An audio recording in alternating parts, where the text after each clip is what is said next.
این گلغوته کجا شد؟ بچه ما دماغ گفت ما در خانه مهمان داریم بیای بریم آیسکریم خوردن کلی در خانه مهمان خدا کنه زود بیا یک ساعت شده اینجا منتظر.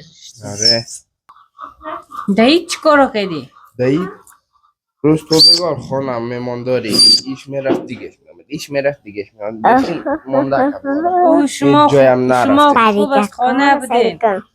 ما که میقه فامیل زیاد است شو اونجا برو چاشت اونجا برو صبح اونجا برو بخیده کالای تا پیش کدام خیاط برده بیره دمو سر کچی خانه ما که است خیلی خوب کار نکرده از ما بازم خوب است دیگه دیسمون ممسیت گرفته بچگاه سیکو ای قندلک بچگاه سیکو ای قندلک اینجا چی میکنی؟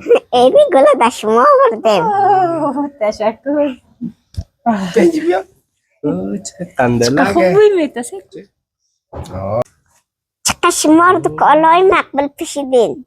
چقدر مقبول است. این گل برای شما دادم. مقبول استی خودی چقدر مقبول است چقدر خوبش آرایش کردین.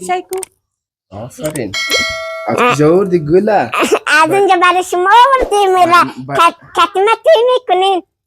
ای بلاگک ای بلاگک چه قشاقه خاکیدان ماتای میکنی کدارتی تان برو گم نشی امروی کی آمد اینجا نه گم نمیشم. برو گم پدر مادرت گم نکنه بچه میره من یک اشتا هستم دیگه گیم یک رقص کنیم کلی ما برو دیگه پدر مادرت دیگران میشه برو برو روی ما بسکنین آردیتان برو بچه برو دیگه مردر خیر امی بچار که میتاست زیاد روی بیتین دیگه اینیت کارا میکنه نه من گفتم نمیای سک یار سک من پشت تانه گرفته مال نمیرم دیگه سه که چقدر بیعتاب است نه دیگه من باید که شما توی کنم بچه برو دیگه چای پری رک میلا نمیکنم کوئی در زمان خاله سک خواره را سک سین ساله سک 7 ساله هستم یا پشت دختر مردم میگیرن جور که دخلی بچه بیاین خو یک رقص کنیم بر درس تا بخون چه روی نتیجه بید برو دیگه چه روی نتیجه بید